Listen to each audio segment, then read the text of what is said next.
confused how tax relief works? Then look no further, because in this video, we will tell you what and how tax relief works coming up next.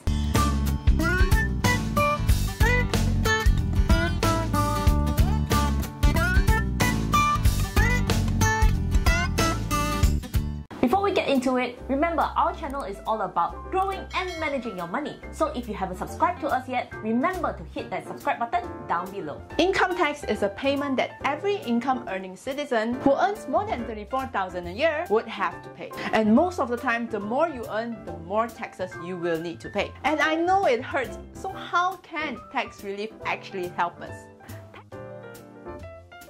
Tax relief is a list of expenses set by the LHDN where you, the taxpayer, can deduct a certain amount of money in that tax year from your total annual income. You can refer to the latest list of expenses from the LHDN website, which will help you link it down below. So today we have prepared an example to show you how this tax relief really works. So imagine a person, Mr. Wong. Mr. Wong has an annual income of $80,000. However, this is not the chargeable income for tax. To calculate chargeable income, we will need to deduct the tax relief from the $80,000 income. To better illustrate, we have listed down some of the common tax relief. So from the annual income of $80,000, we will be deducting self-tax relief, EPF, life insurance, medical insurance, assuming Mr. Wong is claiming maximum for all of the tax relief above. The total chargeable income would be $61,000. So from this chargeable income, we will be able to calculate how much tax Mr. Wong would actually need to pay. So referring to the table, for the first $50,000, the tax would be $1,800. And for the remaining balance, which is $61,000, deducting $50,000, the remaining balance will be $11,000. We will be multiplying it with 14%, which is the tax rate, and we will get $1,540. So the total tax that Mr. Wong would have to pay is $3,340.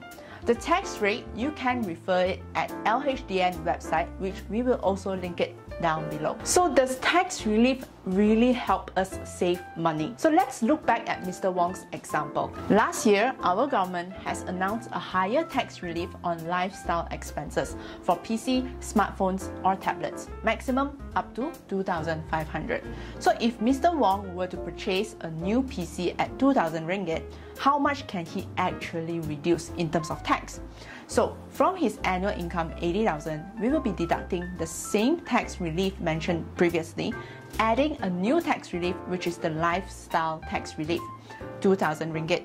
The total chargeable income right now would be $59,000.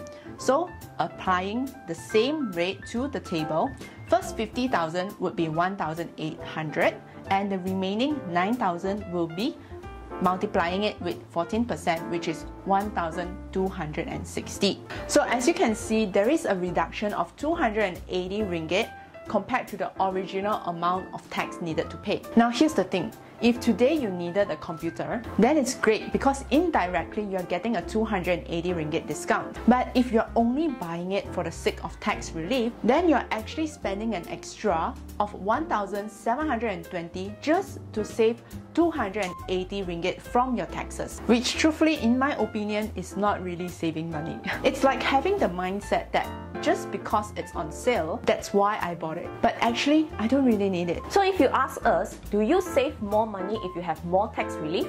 Our answer is, it depends. If you're using the tax relief to save money by investing into EPF or PRS, then yes, because not only you have more money for your retirement, you also pay less tax at the same time. But no matter what and no matter how much you try to reduce your taxes, you still have to pay your income tax. So that's it for today. If you'd like to know more about income tax, do check out our playlist on Income Tax Malaysia right over here. And remember, if you haven't subscribed to our channel yet, remember to hit that button down below and we will see you next time. Bye!